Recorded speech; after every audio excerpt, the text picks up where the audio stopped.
Thank you, Brandon, and hello, everyone. I want to thank Vice President Pence and Mrs. Pence for being here today.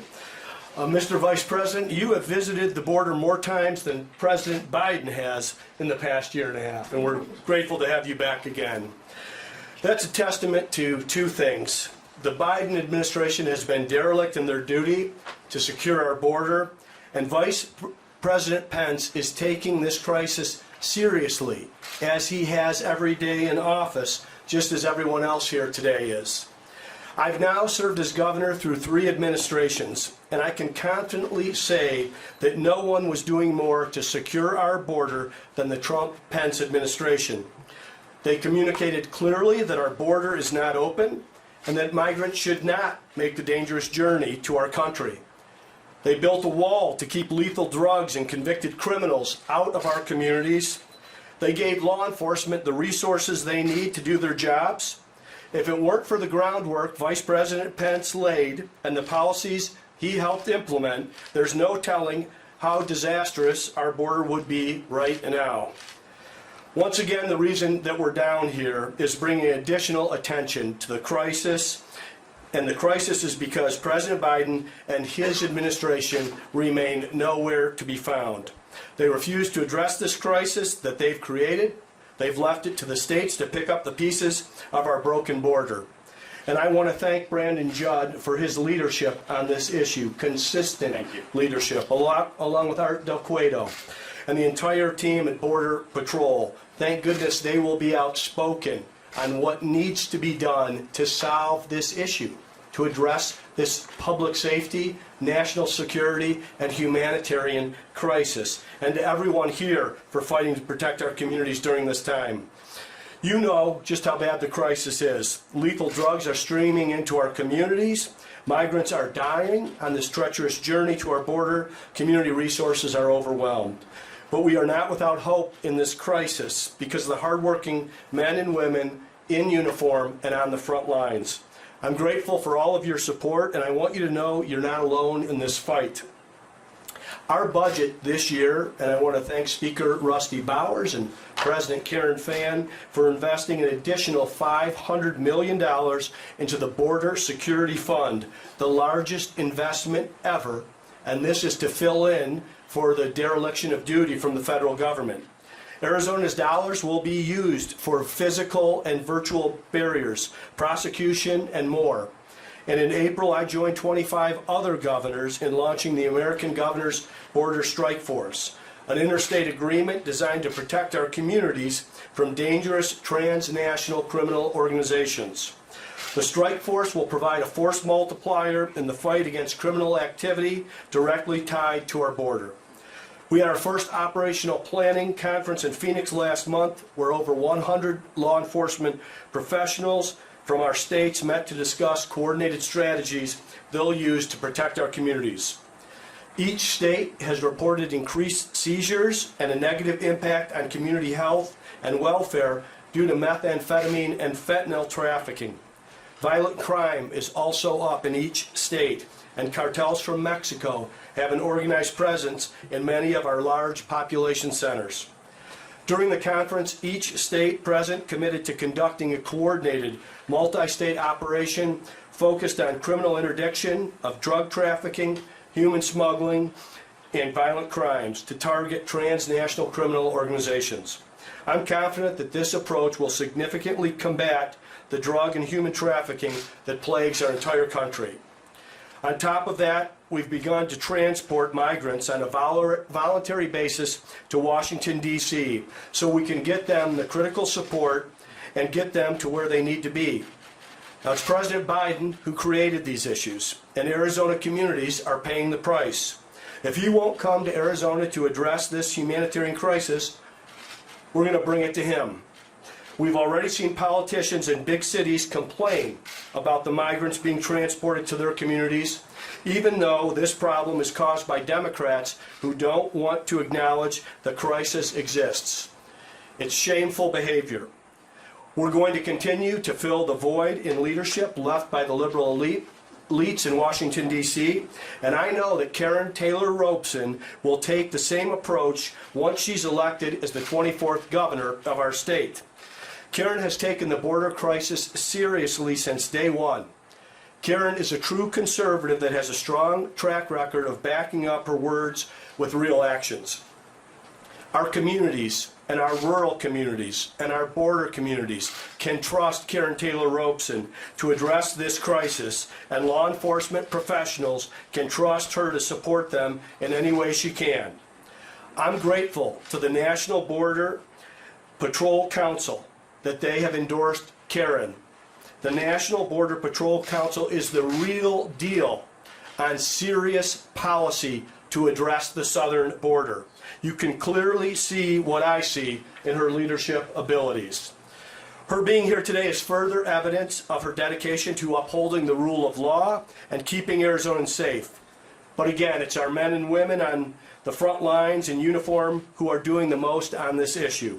I want to once again thank Brandon Judd for his team for holding this briefing and for their dedication to public safety. And I want to thank all our law enforcement professionals for their commitment to protecting Arizona's communities and their commitment to securing our border. And now I want to turn it over to Karrin Taylor Robson to hear her thoughts on this border crisis. Karrin? Thank you.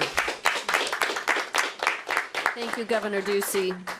You've not only been a critical voice nationally in sounding the alarm about the crisis at our border, but you've also been a leader in deploying state and local resources, in particular with this recent legislative session and the resources that you sent to those communities. And thank you, Brandon Judd and Art Del Cueto, for your support, as well as the 18,000 men and women who serve in our Border Patrol to keep our state and our nation safe. And I want to mention another group that is often overlooked. It's the family members of our Border Patrol agents, several of whom we met today on our way in. Just like the families of the first responders and military members, these spouses and children also serve and sacrifice for the greater good. You know, I saw recently in the news where Mayor Adams of New York and Mayor Bowser of Washington were suddenly complaining that their social services are being stretched to the breaking point by a flood of illegal immigrants. They're finally just getting a taste of what Arizona communities have dealt with for decades, and it has never been worse than the past 2 years under the disastrous leadership of Joe Biden and Kamala Harris. So, Mayor Adams, come to Yuma if you want to see a community dealing with the true hardship caused by open border policies. Come speak to our ranchers in Cochise County, Mayor Bowser, and you might start to understand the urgency that we have to bring this crisis under control. Best of all, come speak to some of the men and women here with us today, Border Patrol agents doing their job admirably and without the necessary support from the Biden administration. Illegal crossings have reached their highest level, even under Joe Biden. But this issue is much more than numbers. It's a humanitarian tragedy. From people left for dead in the desert or in the back of a blistering semi, to the American families that have been ripped apart from the deadly fentanyl that is coming across our borders every day. Washington liberals like to make securing the border sound more complicated than it is. Kamala Harris talks about needing to end poverty and violence in Central America before we can get a handle on the situation. No, securing the border takes two things: resources and willpower. President Trump and Vice President Pence already showed that it can be done. The security situation at our southern border was the best it has been in memory until the Biden administration came on the scene. By now we all know what happened next. Joe Biden had rolled out the proverbial welcome mat during his campaign, and he made the situation worse upon taking office by halting construction of the wall and repealing policies like the Remain in Mexico policy that discouraged so many crossers. Now, illegal activity at our southern border has never been worse. It's gotten so bad that even big city mayors back east are finally noticing, because Arizona has been on the front lines. This is truly a 50-state border crisis. And if the federal government won't do its job, states must step up and fill the breach. Remember what I said? It's about resources and willpower. And as governor, I'll do one thing after I take the oath of office. I will call our legislators into a special session. I will surge the National Guard to the border, make sure the local authorities have every resource they need, partner with like-minded states, as Governor Ducey has done, and we will share intel and manpower. We will defund sanctuary cities, and we will finish the wall on every inch that we can. A secure border and safe streets go hand in hand. And I am humbled in this campaign to have the endorsement of not only the National Border Patrol Council, but also law enforcement groups like the Arizona Police Association, the Tucson Police Officers Association, the State Troopers Association, and the National Troopers Coalition. What these groups know is that it takes more than words on paper to get the job done. You need a track record of results that people can believe in. I've been leading large organizations, solving problems, and navigating government at all levels for decades. My opponent, let's face it, this campaign is the largest entity Kari Lake has ever led. From supporting Obama to writing as recently as 2016 that she considered deportation a modern-day trail of tears. There's nothing in Kari Lake's history that she'll make good on her promises. And I pledge to you, Brandon, and to all Arizona voters, that as governor, I will commit the resources necessary to get the job done. We will end the chaos. And with that, it is truly my honor to introduce someone who knows quite a bit what it takes to secure the border, Vice President Pence.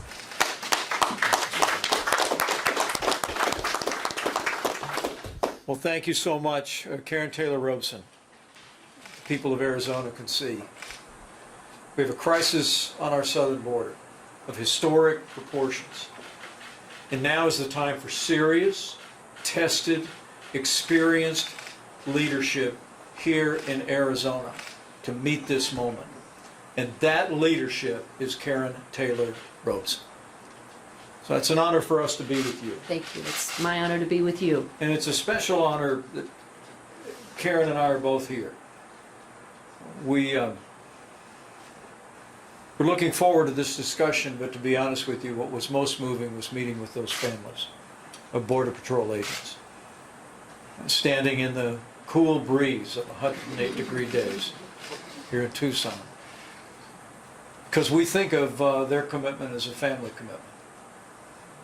To look at the children, to look at the spouses of the men and women who wear the uniform of Border Patrol, and to understand the risks that they take to protect our families is deeply inspiring. And so it's an honor for our family to be here with you, Karrin. It's also a special honor for me to be here with really one of the great champions of border security in the United States today, Governor Doug Ducey. And the governor and I have known each other since before he first took office. And throughout the years of the Trump-Pence administration and in the midst of the crisis, which was a direct result of the failed policies of the Biden administration to secure our border, Governor Ducey has demonstrated his mettle and his commitment to law and order and to border security. And your efforts in the recent legislative session, $500 million for a border strike force, your national voice and leadership is more important than ever. Thank you. As Karrin said so eloquently, this is not my first time to the border as a private citizen or in public office. But I want to assure you that while we live in the state of Indiana, this is a 50-state problem. Every American is troubled by the unprecedented crisis at our southern border. And that's why this conversation and leadership like the governor has brought to Arizona and that Karrin Taylor Robson will bring to the governor's office is more important than ever before. But none of this would really be possible, and none of the progress that we made during the Trump-Pence administration would have been possible without literally a day in and day out partnership with the courageous men and women that were implementing border security. And let me say particularly how grateful I am to be here with the President of the National Border Patrol Council, Brenda Judd. Thank you. Your leadership, your voice, not just in the public debate, but as I saw many times in the Oval Office, helped to clarify and focus our administration's efforts. We were able to build hundreds of miles of border wall, but at the same time, we were able to initiate policies like Remain in Mexico that literally took the incentives out of the process of exploiting vulnerable people in Central and South America, as the cartels do every single day. And Brandon, I just want to take this opportunity to thank you and your courageous team, the National Border Patrol Council. Thank you for your service. Thank you for your leadership. And I'm very confident that with your support and endorsement of Karrin Taylor Robson, she will be able to lead in just such a way here in Arizona that Governor Ducey has done and that we were able to do with your counsel in the Trump-Pence administration. It's extraordinary to think that the Biden administration inherited the most secure border in American history.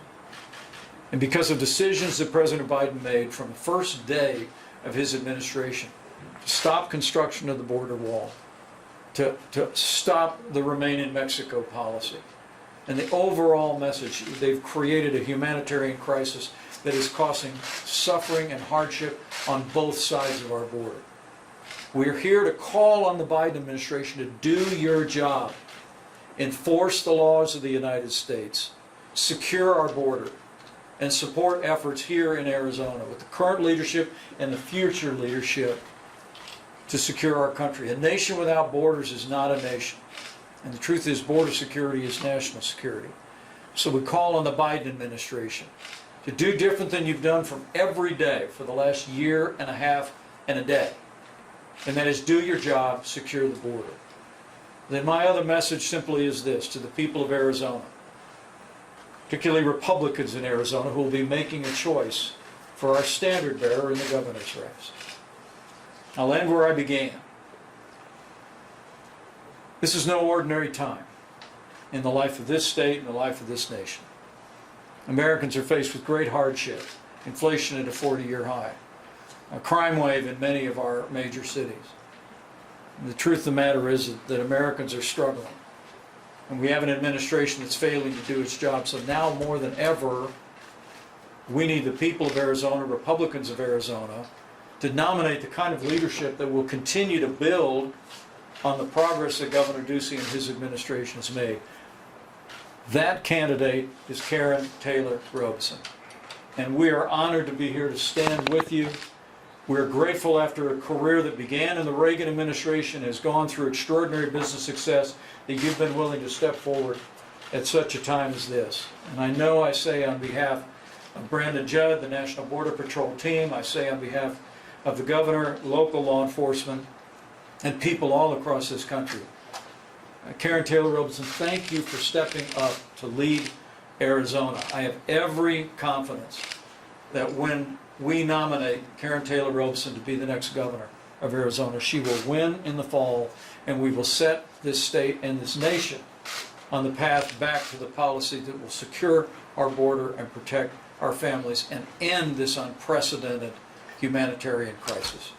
So thank you, and it's an honor to be with you today. Thank you. Thank you. Thank you very much.